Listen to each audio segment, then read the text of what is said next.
streaming actually on LinkedIn, so hopefully it's going well and everyone's seeing everything they need to see. So today I actually wanted to talk about a topic that I recently did a blog post on, and it's called In Pursuit of Patience. And I realized that sometimes I seem to have more patience than other times than I have. And for example, I seem to have a lot more patience if I'm not driving my car behind some dill weed, right? That doesn't know how to drive or cuts me off.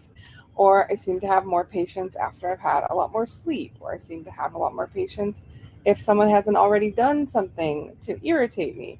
And so, in my efforts to both support my clients, who very often are trying to improve their level of patience, I started looking at, are there other things besides the traditional just stay calm, slow down, think things through, all that sort of normal stuff? Were there other things, other ways that we could work that patience muscle, right? Because to be patient is clearly a behavior, and we are able to change our behavior. So, how do I increase my patience? And recently, you may have seen, I also posted a blog post on this topic, and you can see that on Medium. But the things that came up in some of the research I thought were kind of interesting. And so I thought I'd share them with all of you in case some of you are also looking for different ways to sort of work on that patient muscle. And one of the ways was to increase your interaction around someone from another culture. And that one made actually quite a bit of sense to me after I saw it. And because we actually have been very, very fortunate in our lives to have had a few different au pairs. An au pair is just someone who lives in another country and essentially comes and stays with you for a year in exchange for taking care of your children. They get to explore the US. And we've had two different lovely ladies from Brazil, one from Korea. We've had another gal from Iceland. They're all family, right? They're all now family. They have been family forever. But there, you would notice a different way that they sort of show up in the world. Like their timing on doing things is significantly different. Like in the US, we seem to always sort of be in a hurry to get somewhere. There doesn't actually have to be a destination, though, right? We're just in a hurry. Probably 6 times this week, when someone asked me how I was doing, I said the word busy, which isn't really an answer to how are you doing, right? So it's really hard to sort of step back and go, how can I be patient if you're always rushing to go somewhere new? So one thing I did learn really from especially my Brazilian friends and the young lady that was with us from South Korea, I noticed that they just had a different way of showing up in the world. Like they solved problems in a way that at that time felt to me a little lackadaisical, right? They sort of moved from one room to the other room in this meandering, sort of relaxed way, as if they were sort of walking across the beach. One of the poor gal, one of them got lost for 3 hours and didn't really call or panic until like the third hour. I, on the other hand, have already got calls that kids aren't being picked up and having a complete nervous breakdown, right? Definitely not being patient then. So I do think there's some real value into like expressing or seeing how other people from other countries or other cultures sort of view time or view how what types of things irritate them or get under their skin. And just to kind of recoup, I did take a minute too to sort of figure out what does patience mean. And of course, it's easy to Google or go to the dictionary and look up stuff. But I define mine in this case, my personal capacity to accept with grace any kind of delay, challenge, or discomfort without getting pissed off or silently judging others. Usually, the only time I'm hourly sort of ticked off is if I'm in the car, which is certainly an area to work on.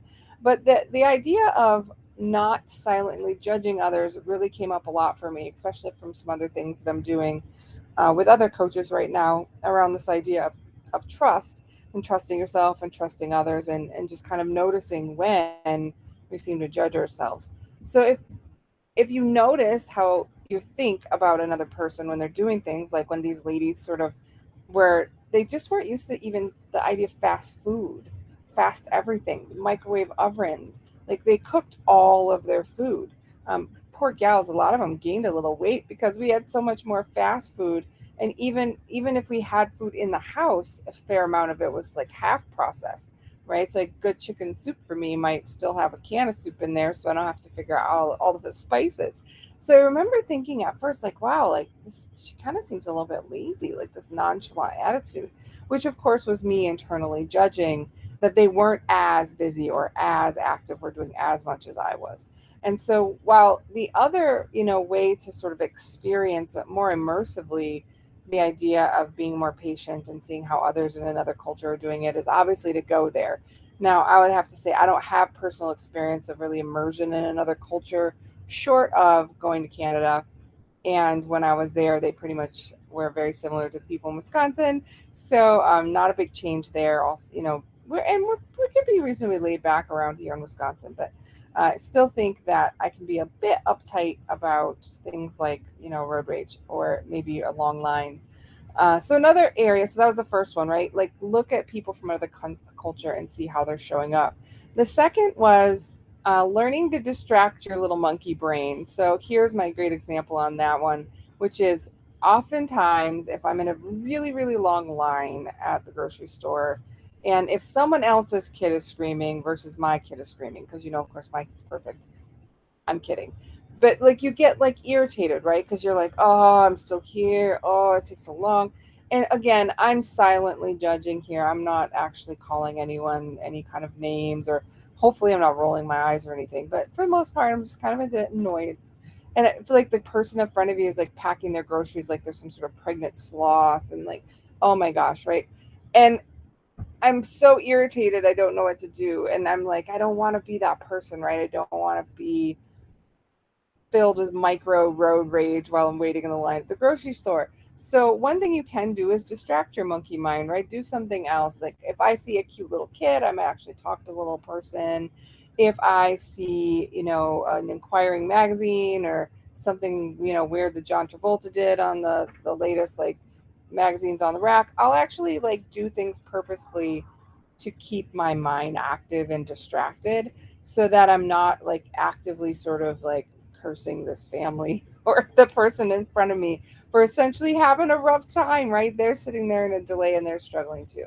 Um, the one thing and I hate to admit this, but I do have a little bit of road rage, but I have this tactic that I really do try in distraction, kind of this idea of distraction, which is I, I try very hard to make up new curse words that aren't actually curse words. So what I do is I'm like, all right, if I'm in the car and someone cuts me off, I assume my kids are going to be in the car, and so I'm trying to make up something because I'm silently, or maybe not so silently in this case, sort of judging the holy heaven out of the person in front of me.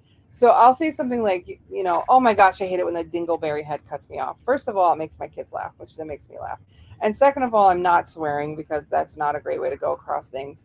And third, it helps me deal with the, not using some real ring dingers of a curse word.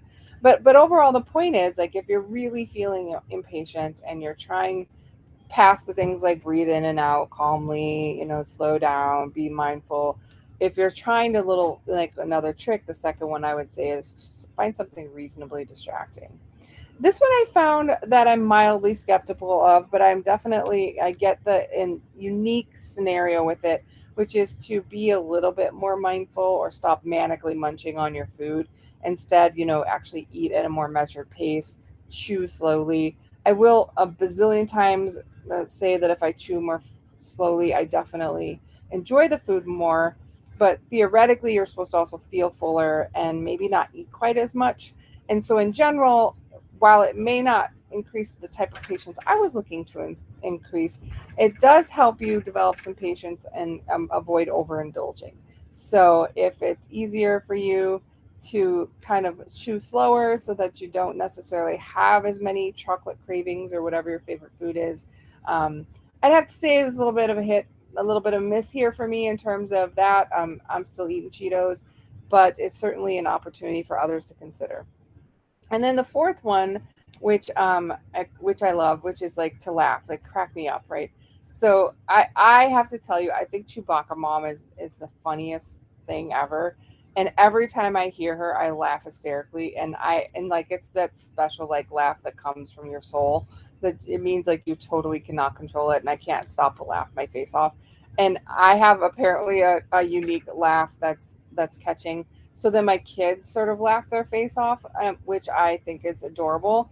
And I will have to tell you, if I were to offer of all of these tips, the one I thought for me is most effective, it was definitely laughing at the situation instead of being so naturally upset. Um, it just like unpushes the buttons that were pushed somehow. Um, and so I'm actually combining this. I've been trying it a little bit with my like make up funny swear words when I'm getting cut off in traffic. So like the newest one is dingle poop. That's my new swear. And I'm going to continue to come up with funny swears until I have one that's just like cracks everybody up. But I thought some of these might help you guys as you're working on your personal professional development journeys. I know some of my clients are working on also improving their ability to behave in a more patient and kind way. And so these are some of my ideas. So hopefully you guys will take some of these into heart, find some ways to help increase your patience, and maybe go watch a funny Chewbacca Mom video. So until the next time, this is Jackie Schwab coming to you with personal and professional development tips to hopefully inspire you to live your best life.